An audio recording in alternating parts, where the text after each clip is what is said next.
में महावीर स्वामी नयन पतिगामी भवतु में। जलो देवादिव्य जराट महावीर भगवान की, मुनि कुंजर ज्येष्ठाचार्य गुरुवर आदि सागर जी महाराज की, तीर्थ भक्ति श्रोमणी आचार्य श्री महावीर कीर्ति जी महाराज की, वात्सल्य रत्नाकराचार्य शिक्षामल सागर जी महाराज की जय। बोल परम पूज्य तपई सम्राट महातपो मार्तंडाचार्य भगवान सन्मति सागर जी महाराज की। ज्योति स्वरूप तप तेज प्रवर्धमान, यज्ञान भासित जगत्रय दिव्यमान, आचार्यवान कुशलौ बहुभाष्य विज्ञा, वंदे सदा परम धीर सुनील सिंधु।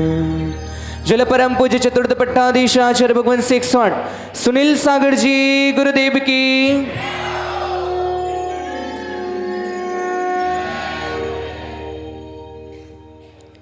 इष्टोपदेश की 43 नंबर के श्लोक में कहा है, यो यत्र नव सन्नास्ते स तत्र कुरुते रतिम, यो यत्र रमते तस्मा दन्यत्र सन गच्छति।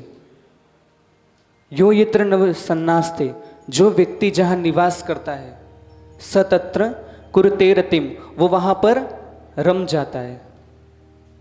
यो यत्र नव सन्नास्ते सत्र कुरुते रतिम, यो यत्र दमते तस्मा, और जो जहाँ रमता है वहीं पे उस जब तस्मा अन्यत्र सन गच्छति, और अन्य कहीं जाने की इच्छा नहीं करता है। हम लोग भी इसी प्रकार कहीं ना कहीं संसार में फंसे हुए रमे हुए हैं, तो वहीं पे आनंद आता है। लेकिन जो ये ग्रीष्मकालीन वाचना आचार्य भगवान की किशनगढ़ के अंदर हुई, तो प्रत्येक व्यक्ति के अंदर धर्म में जागृति आई और एक एक व्यक्ति यहाँ पर आचार्य भगवान के सानिध्य में लाभ ले रहा है। जो संसार में रमे हुए थे, कहते एक सुई होती है, वो सुई अगर गिर जाए तो उसको ढूंढना मुश्किल है। मिलती है क्या वो सुई? नहीं मिलती है। अगर वही सुई भीड़ के अंदर भी अगर उसमें धागा लगा हुआ हो और अगर वो भीड़ में भी गिर जाए तो वो सुई मिल जाती है। ऐसा ही हमारा हाल था। हम लोग सिर्फ खाली सुई थे और इधर उधर भटक रहे थे, लेकिन उसमें गुरु रूपी धागा पिरोया गया तो सबके जीवन में धर्म आया। 1 महीना सबने बहुत अच्छे से लाभ लिया, जप जोगम ध्यान का लाभ लिया, शिविर का लाभ लिया।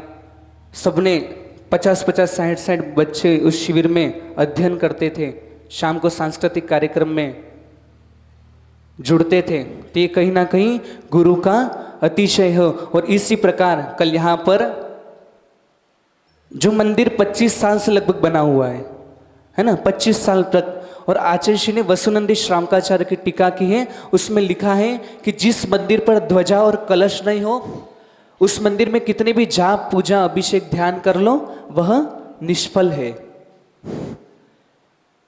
तो वो अवसर जब आचार्य श्री का यहाँ पे प्रवेश हुआ था, उसके बाद संघ पूरा छत पर सामायिक कर रहा था, और सामायिक के बाद जब उजाला हुआ और आचार्य भगवान की नजर शिखर पर पड़ी, तो आचार्य भगवान ने कहा कि इसके ऊपर कलश नहीं है, ध्वजा नहीं है। तो जो कार्य 25 साल से नहीं हुआ, वो कार्य आचार्य भगवान के सानिध्य में संपूर्ण हुआ। वो परिवार भी सौभाग्यशाली है जिसने कलश चढ़ाया, ध्वज चढ़ाए।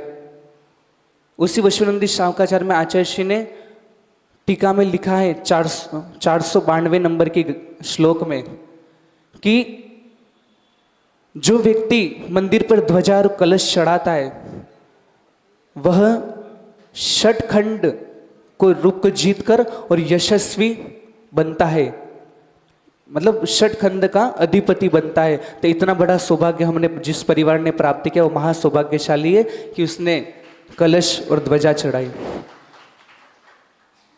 और जब ये तय हुआ कि 16 और 17 तारीख को मंदिर पर ध्वजा चढ़नी है, और कल जो अतिशय आपने 25 सालों में नहीं देखा होगा, वो अतिशय रात को 9:30 पौने 10 के आसपास भगवान के पूरे चेहरे पर जल से अभिषेक जैसा हुआ।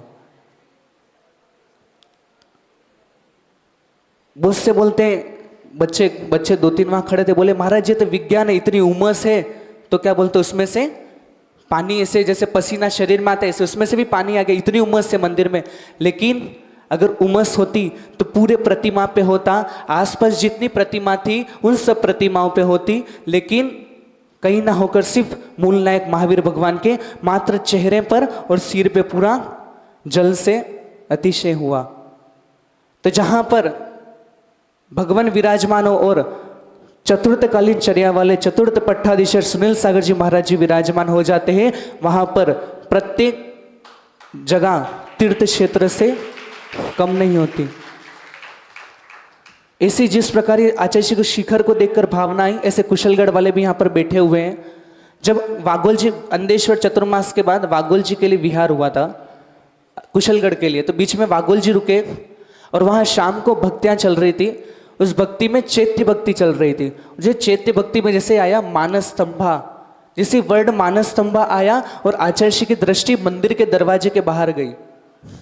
जैसे उनकी वहां दृष्टि गई तो आचार्य श्री ने बोला कि यहाँ पर मानस स्तंभ होना चाहिए, है ना। कुशलगढ़ वाले बैठे शेठ जी, सही बात है।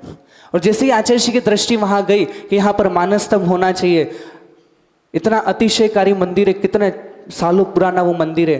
तो जैसे आचार्य श्री ने बोला कि यहाँ पर मानस स्तंभ होना चाहिए, ऐसे ही वहां के श्रद्धालुओं ने बोला जो गुरु की आज्ञा। और अगले दिन सुबह विहार होना था, तो ना कोई पंडित, ना कोई बैंड, ना कोई टेंट, ना कोई माइक, सिर्फ आचार्य भगवान का सानिध्य था। और वहां पर 11 परिवार खड़े खड़े तैयार होकर वहां पर उसका मानस स्तंभ का शिलान्यास हो गया। ये होते गुरु के वचन। गुरु के वचन जो एक बार मुख से निकल जाते, अगर उस जिस व्यक्ति ने झेल लिया, जिस व्यक्ति ने समर्पण कर दिया, तो अपने जीवन को ऊंचाई होकर अवश्य प्राप्त करता है। हमारा पास भी अवसर है कि आचार्य भगवान की मंगल में आराधना करें और जितना हो उतना लाभ ले। भी 21 तारीख को योग दिवस है। जो नज़ारा शिविर के अंदर योग का होता था, उससे भी डबल नज़ारा पीछे रंगमंच में कार्यक्रम होगा, अभी आपको सुना। तो ऐसा नज़ारा फिर से एक बार दोहराना चाहिए और योग दिवस को जो अजब जोगम आचार्य भगवान ने नाम दिया है उसको हम सार्थक करें और अपने जीवन में कैसे आत्म शांति प्राप्त करें।